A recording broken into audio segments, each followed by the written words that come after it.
Kita masuki saat pelayanan firman dan mendahuluinya dengan berdoa, memohon penerangan Roh Kudus.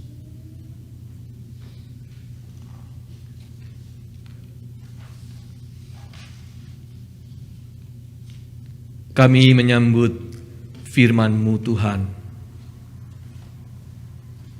Biarlah benih firman-Mu yang ditabur boleh tumbuh di hati yang subur, dan pada waktunya bertumbuh dan berbuah. Mampukan kami ya Roh Kudus untuk bukan hanya mendengar dan memberitakan firman, tetapi menghidupinya dan melaksanakannya. Biarlah firman-Mu itu menjamah hati kami, mempengaruhi pikiran kami, bahkan ikut mengendalikan keputusan-keputusan dan tindakan kami. Di dalam nama Tuhan Yesus, firman Allah yang sejati, kami berdoa. Amin.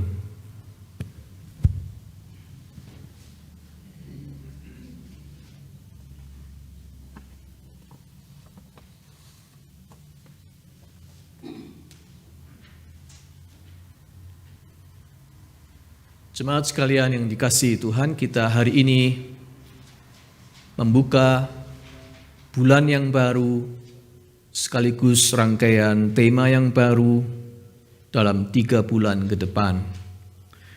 Kita akan membaca untuk bacaan pertama pada hari ini dari Yohanes 21 ayat 1 sampai dengan 14. Saya undang jemaat untuk bangkit berdiri.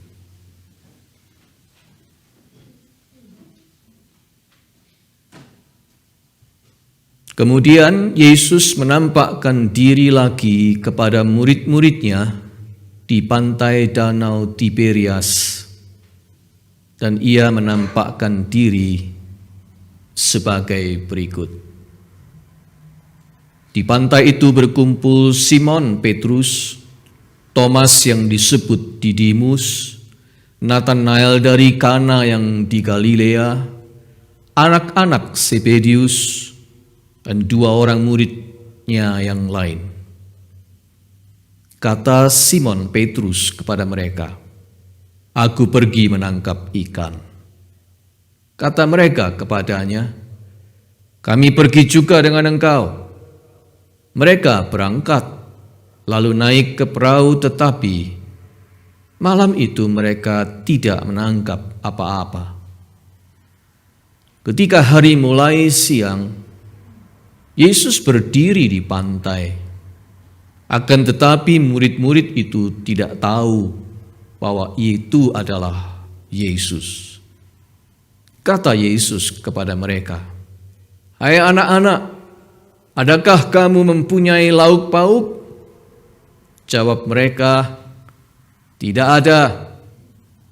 Maka kata Yesus kepada mereka, "Tebarkanlah jalamu di sebelah kanan perahu, maka akan kamu peroleh."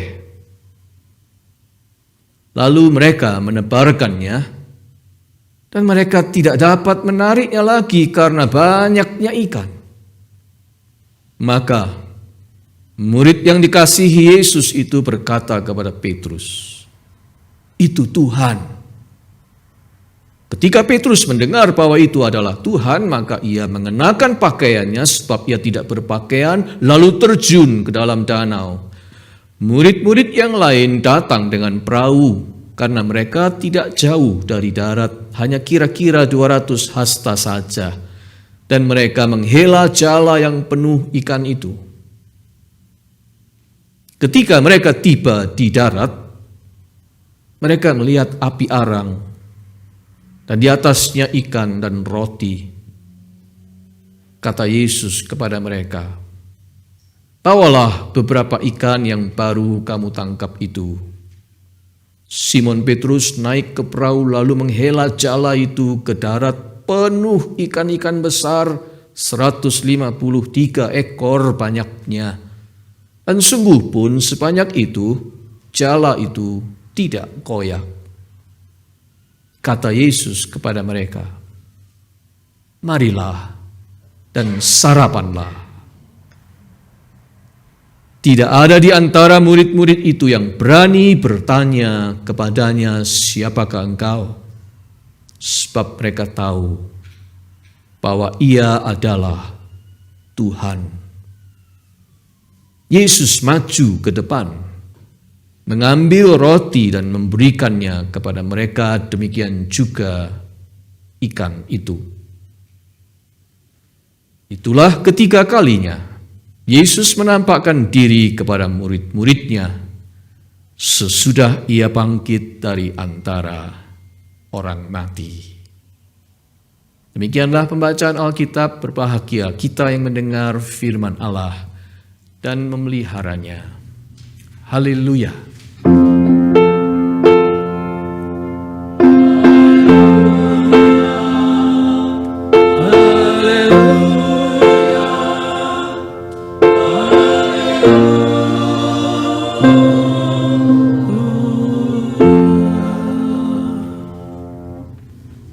Jemaat, persilahkan duduk kembali.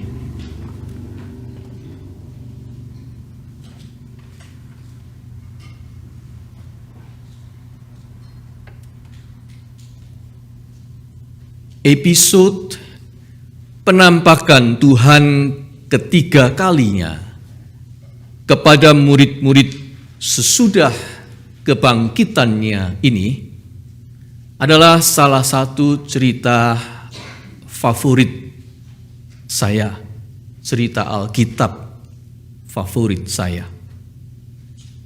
Tulisan dari orang yang ikut mengalami sendiri kejadian yang diceritakannya, yaitu Yohanes. Bagi saya, Yohanes adalah seorang pelukis. Hanya dia tidak melukis dengan gambar, tetapi dia melukis dengan kata-kata. Dengan daya imajinasi yang tinggi, Yohanes melukiskan penghayatannya tentang kehidupan orang Kristen di dunia ini. Melalui tulisannya, Yohanes sedang mempersiapkan orang-orang Kristen generasi demi generasi sesudah zamannya. Zaman dia adalah zaman para rasul, generasi pertama orang Kristen. Dia sedang mempersiapkan orang-orang Kristen generasi-generasi berikutnya. Mempersiapkan untuk apa?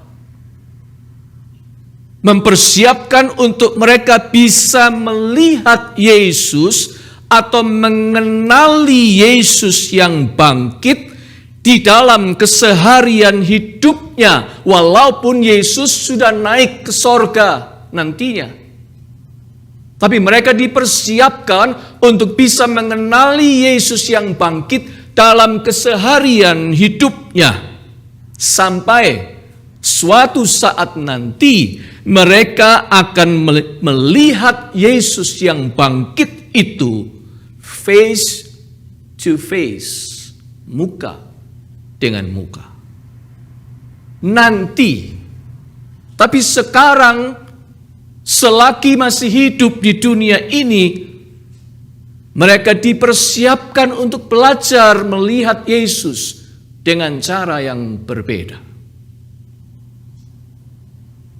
Sebelum berjumpa Yesus kelak, mereka perlu belajar mengenal Dia dalam kehidupannya sehari-hari di muka bumi ini. Mereka perlu belajar mengenal Tuhan. Bahkan mengenalnya kian hari, kian mendalam. Tema kita 3 bulan ke depan ini, Mei hingga Juli, adalah Knowing God Deeper. Mengenal Tuhan lebih dalam. Knowing God more deeply. Dan hari ini dimulai dengan judul khotbah yang meminjam judul lagunya Paul Beloche, Open the Eyes of My Heart, Lord. Bukalah mata hatiku, Tuhan, untuk lebih mengenal-Mu. Saudara-saudara, kita semua ini termasuk di dalam generasi yang dipersiapkan oleh Yohanes itu, bukan? Jadi, mari kita menyimak pesan Yohanes melalui cerita ini. Saya justru mengajak Anda untuk mulai dengan adegan akhirnya, yaitu sesudah 7 murid itu tiba di pantai. Yohanes menampilkan sebuah welcoming scene di situ.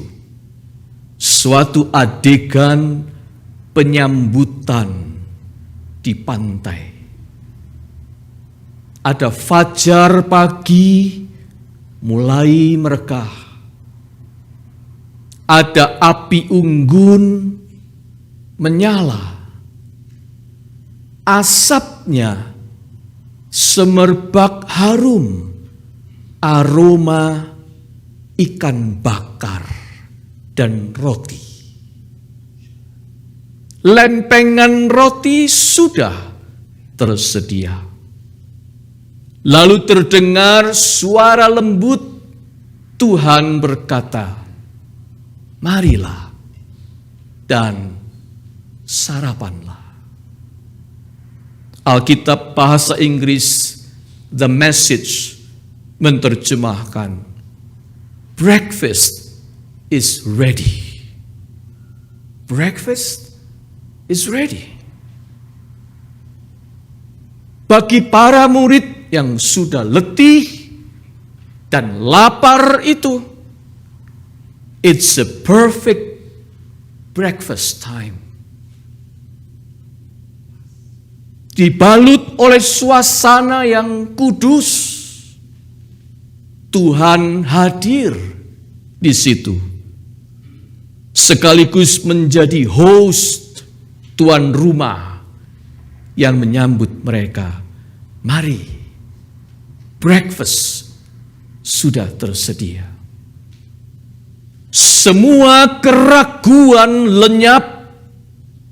Semua pertanyaan tidak perlu. Mereka semuanya speechless. Karena mereka sudah tahu itu Tuhan. Itulah adegan akhirnya di pantai, bukan? Di sini Yohanes sedang melukiskan gambaran kelak di pantai keabadian. Yesus akan menyambut kita masuk dalam perjamuan abadi. Dalam kitab Wahyu disebut perjamuan kawin anak domba. Di situ dalam kekudusan kita akan berjumpa dan melihat Tuhan dan dibuat speechless. Segala keletihan akan hilang. Semua kerinduan, semua kehausan, dan semua rasa lapar akan terjawab. Tidak ada lagi keraguan. Semua pertanyaan kita akan sirna. Semua misteri akan tersingkap. Kita melihat Tuhan, Tuhan Yesus, muka dengan muka dalam perjamuan abadi. Itu yang ingin Yohanes tampilkan.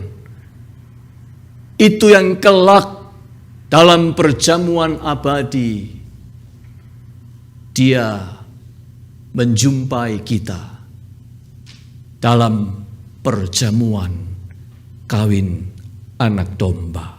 Kita melihat Tuhan face to face, speechless. Gak ada yang perlu ditanya lagi. Tetapi saudara-saudara, sebelum kita tiba di pantai keabadian itu, ada perjalanan menuju ke sana. Dan itulah perjalanan hidup di dunia ini. Perjalanan yang dilukiskan oleh Yohanes seperti dalam cerita sebelum mereka tiba di pantai. Dan di dalam perjalanan itu, Yohanes menggambarkan betapa kita seperti ketujuh murid itu struggle. Kita bergumul untuk bisa melihat atau mengenali kehadiran Tuhan. Mengapa struggle? Mengapa di dalam hidup kita di dunia ini kita struggle untuk mengenali Tuhan?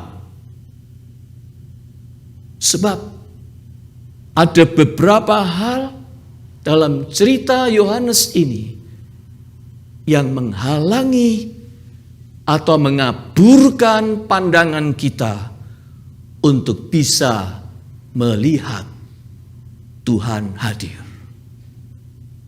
Kita akan memperhatikan beberapa hal itu. Pertama,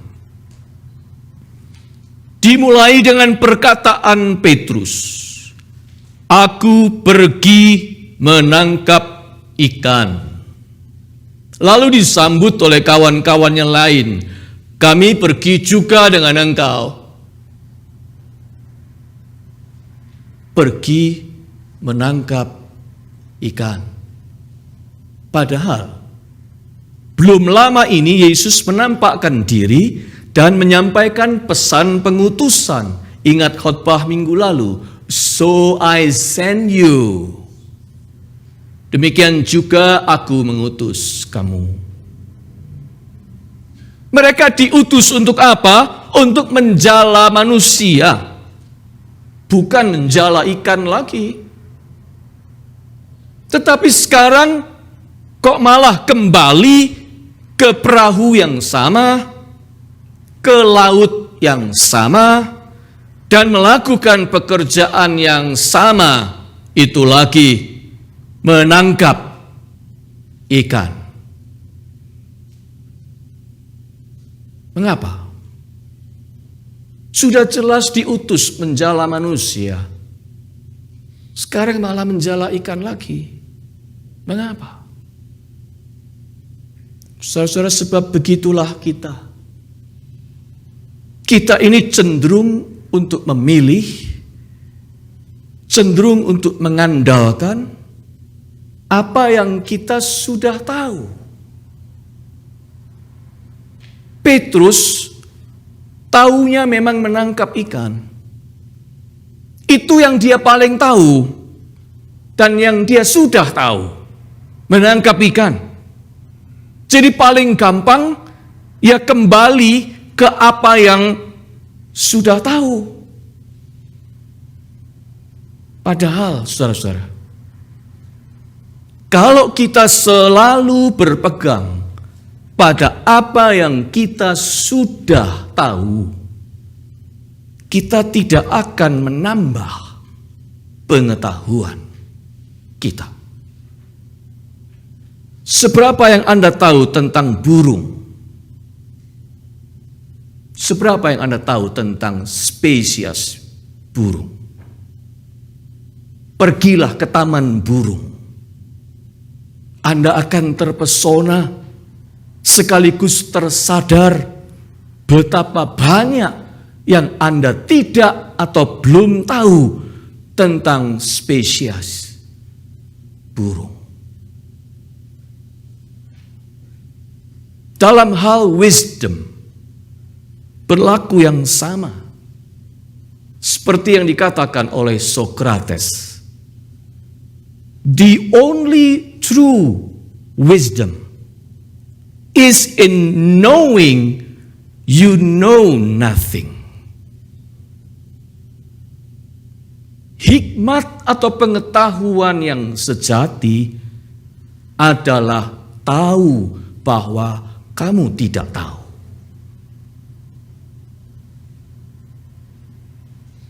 Apalagi dalam soal knowing God. Jika kita hanya bergerak di wilayah yang kita sudah tahu, tanpa sadar kita sedang membatasi Tuhan.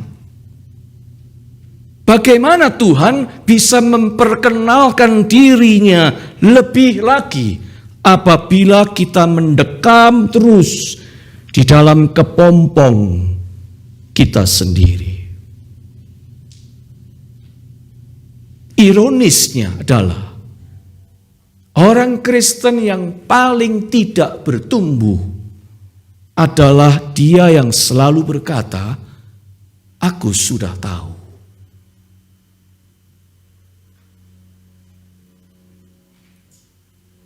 Dalam pelayanan saya sebagai pendeta beberapa kali, saya menjumpai orang-orang yang merespons entah itu khotbah atau itu pengajaran yang didengarnya dengan sikap, itu sih saya sudah tahu.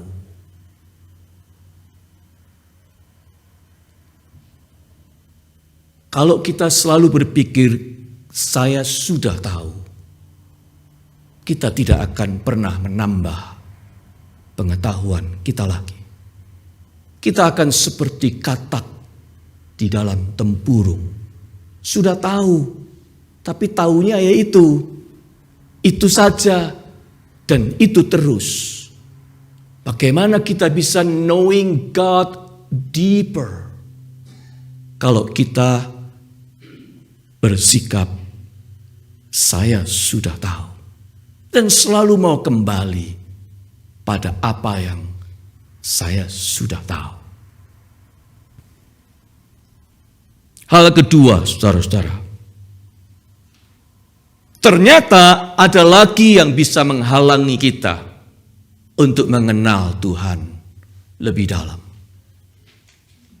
Ternyata dari cerita ini, Petrus dan teman-temannya tahu tentang menangkap ikan. Apa yang mereka tahu itu ternyata bukan yang hebat-hebat amat juga. Sebab ketika Yesus bertanya, "Hey guys, did you catch anything for breakfast?" Dari pantai Tuhan teriak, "Hey guys, did you catch anything for breakfast?" Mereka menjawab pendek dan lesu, "No." Malam itu mereka tidak menangkap apa-apa. Ayat 3. Nihil. Selanjutnya terdengar ucapan Tuhan, "Tebarkanlah jalamu di sebelah kanan perahu, maka akan kamu peroleh." Dan hasilnya mencengangkan. Lalu mereka menebarkannya dan mereka tidak dapat menariknya lagi karena banyaknya ikan. Ayat 6. 153 ekor ikan besar terjala menurut catatan Yohanes di ayat 11. Yang menarik adalah instruksi Tuhan supaya mereka menebarkan jala di sebelah kanan perahu. Saudara-saudara, manusia itu memang aneh. Sukanya berkutat pada satu sisi saja, sambil mengabaikan sisi sebelah yang lain. Manusia itu suka berkutat pada satu tempat, satu sisi. Duduk di gereja saja. Kalau sudah duduk di situ, cenderung di situ terus. Betul? Kita itu suka berada di satu tempat tertentu, terus-terusan di situ.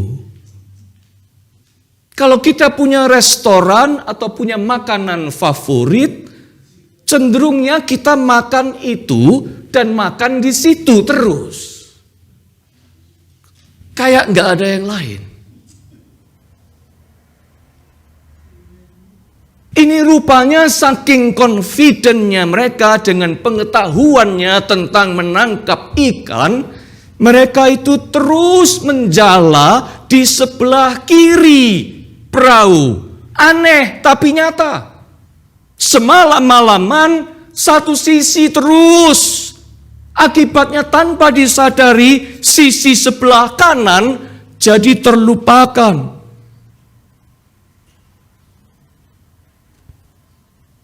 Saudara sekalian, itulah kita. Kita ini seringkali tanpa disadari berkutat pada satu sisi saja dalam hidup kita. Seperti murid-murid menjala di sebelah kiri terus sehingga sebelah kanan menjadi terlupakan. Mereka menjadi buta terhadap yang kanan. Sisi itu menjadi sisi blind side. Dan sisi blind side itulah yang justru ditunjuk Yesus supaya mereka menebarkan jalannya di situ, sebab Tuhan mau menunjukkan bahwa Dia bekerja justru di situ, di blind side itu, sebelah kananmu. Hei, tebarkan di situ. Saudara sekalian, ada sebuah film bagus, produk tahun 2009, garapan John Lee Hancock.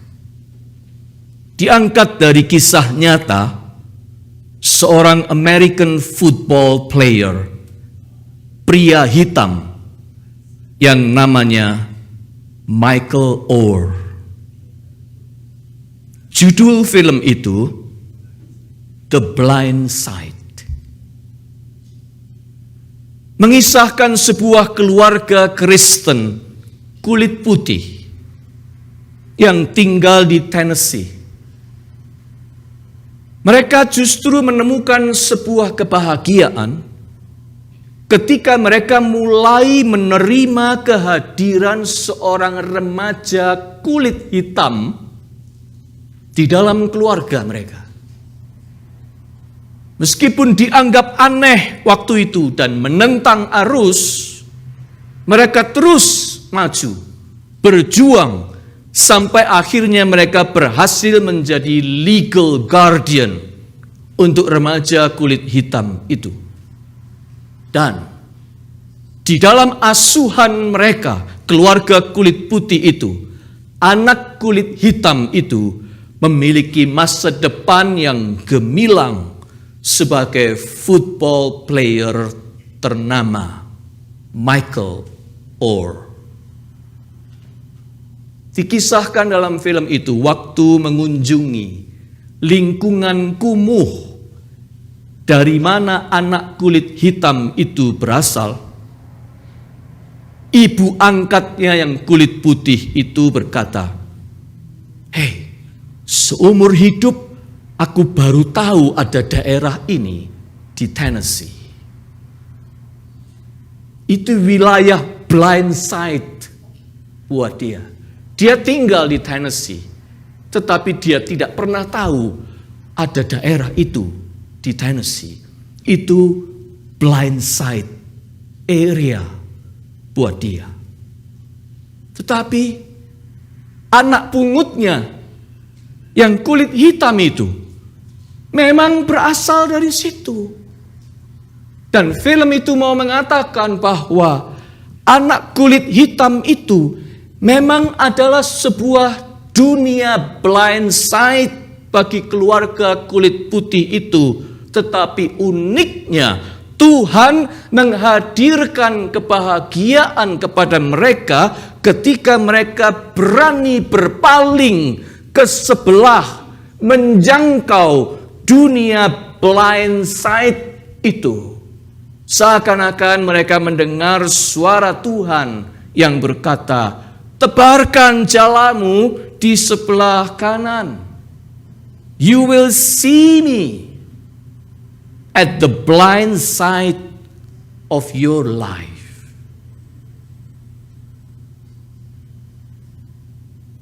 Saudara sekalian, di dunia ini Tuhan itu sering berbicara dan memperkenalkan dirinya secara baru kepada kita.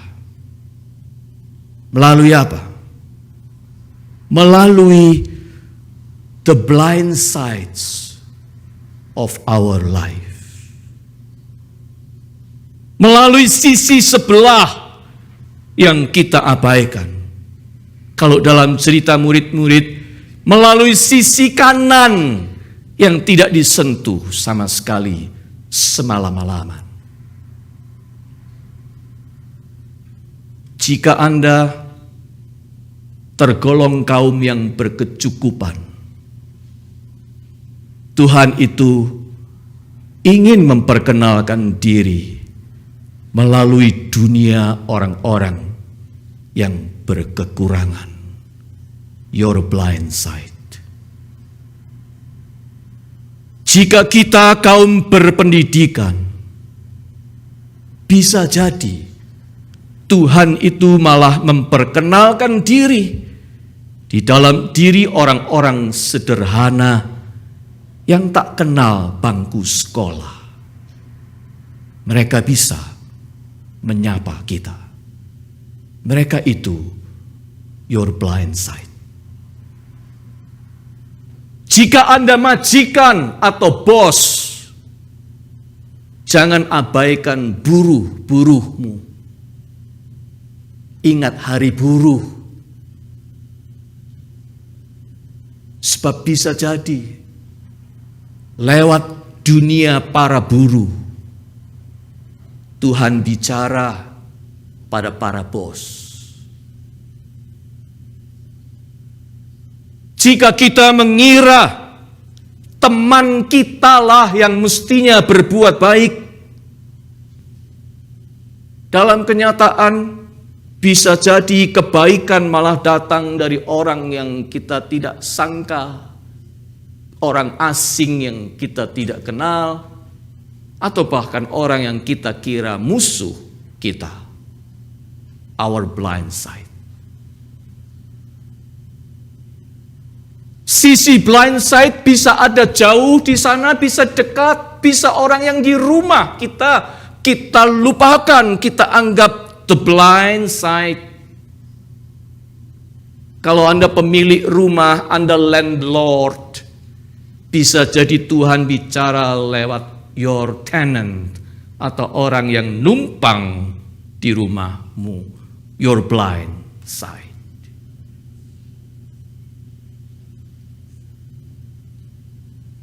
Cerita Alkitab menjelaskan itu. Imam dan orang Lewi lewat, tidak menolong orang Yahudi yang terkapar dirampok itu. Yang menolong adalah the blind side, orang Samaria yang tidak pernah dianggap dan justru dianggap musuh.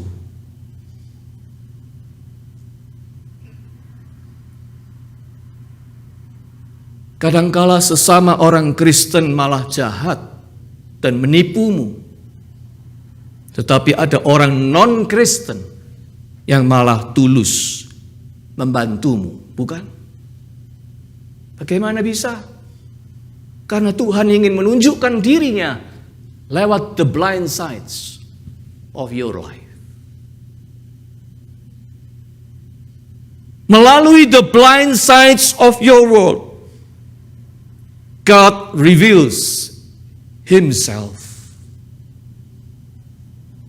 Melalui orang-orang lapar, orang-orang asing, orang-orang terpenjara, orang sakit dan gelandangan tanpa pakaian yang layak, Tuhan menyapa kita seperti kata Matius 25 ayat 35 hingga 40. So, turn over your shoulder.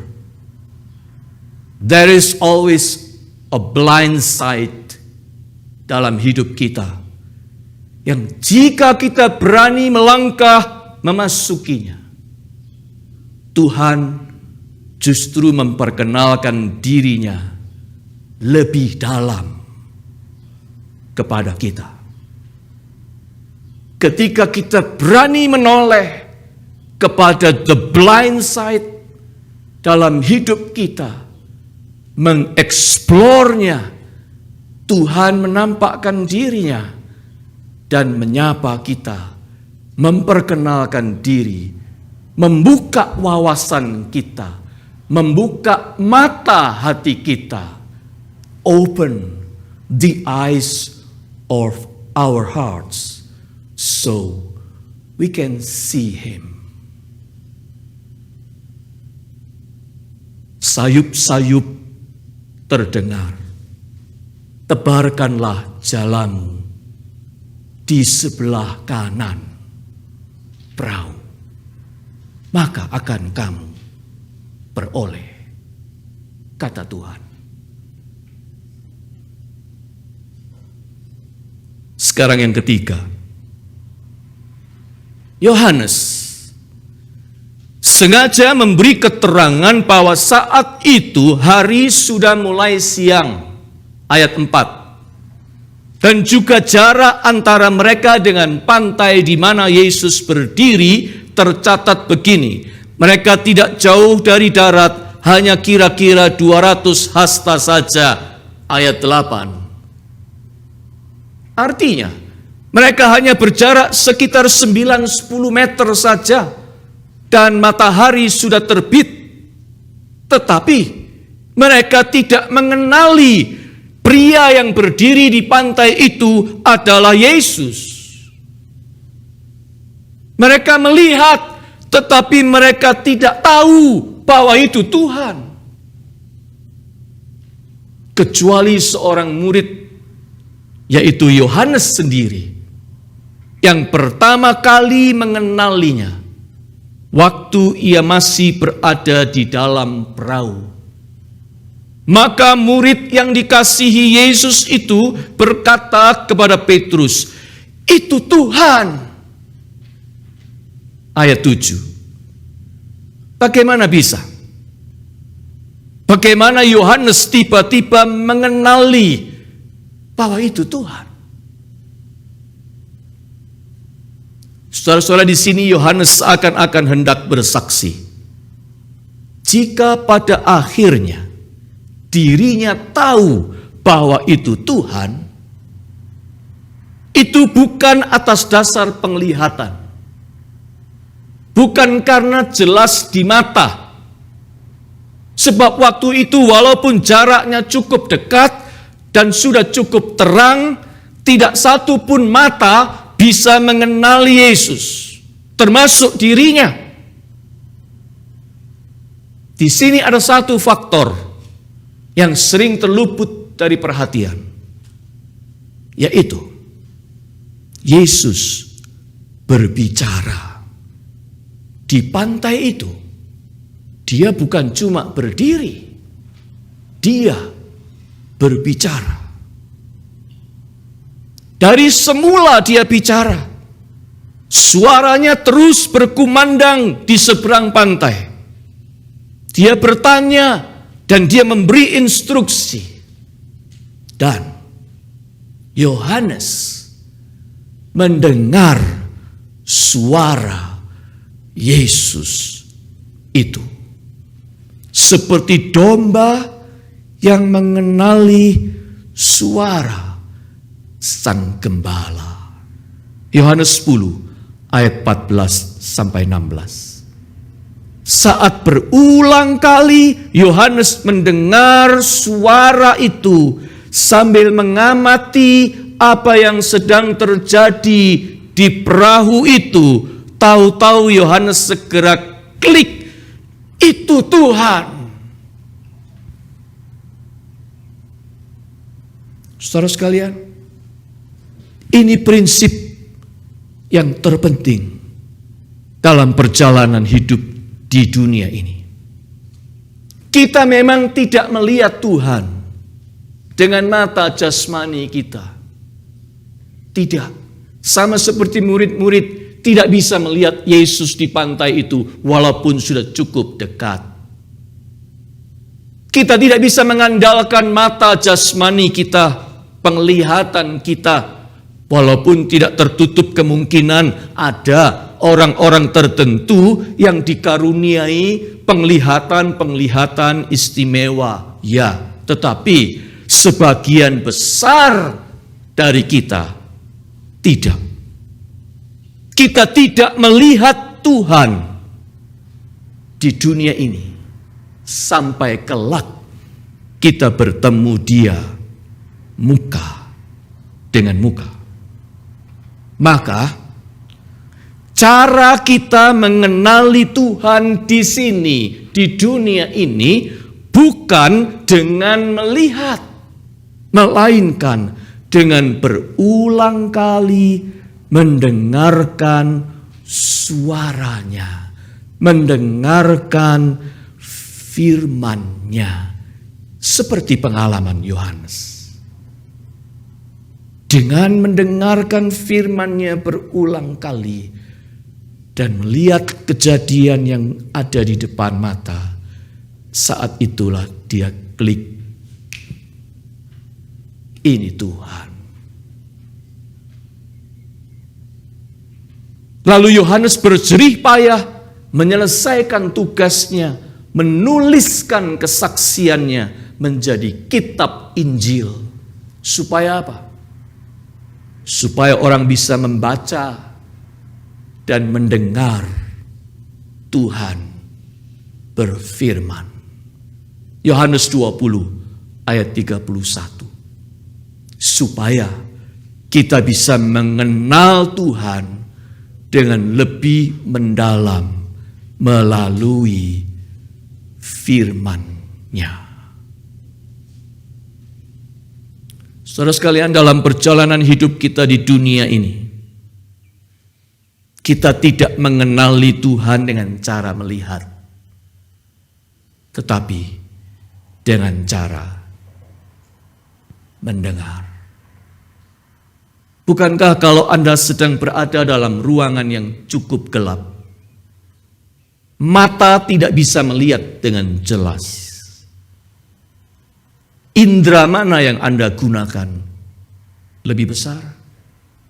Anda akan mempertajam, menggunakan telinga untuk menangkap apa yang ada di sekeliling yang Anda tidak lihat.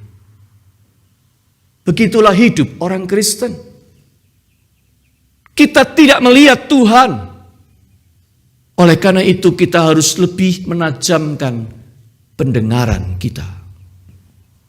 harus lebih menajamkan kepekaan kita mendengar firman Tuhan. Tekun belajar Alkitab. Rajin bergaul dengan firman Allah. Seringlah melakukan contemplate, meditate terhadap firman-Nya. Merenungkannya berulang kali, mendalami firman itu sambil selalu berdoa, "Open the eyes of my heart, Lord. Open the eyes of my heart, Lord. I want to see you."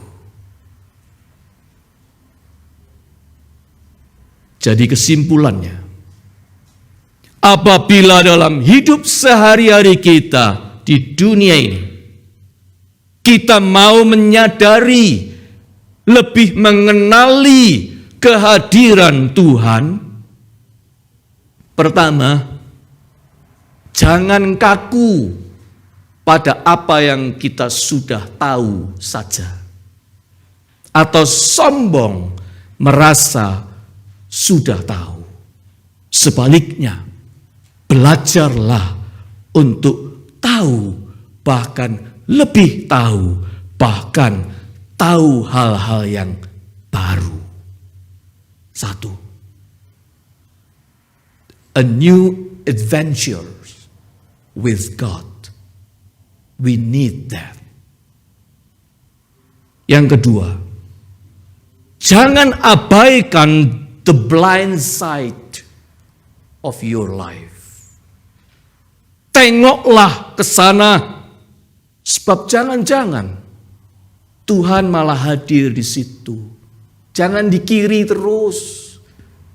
Tengok kanan, sebab di situ Tuhan sedang bekerja. Jangan abaikan your blind side, sebab Tuhan sering hadir di situ dan menyapa kita dengan cara yang berbeda. Dan yang terakhir, ketiga, bergaullah dekat dengan firman Tuhan, supaya kita lebih peka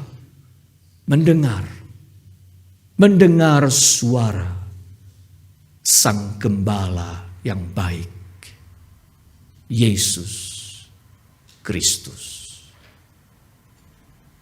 Amin.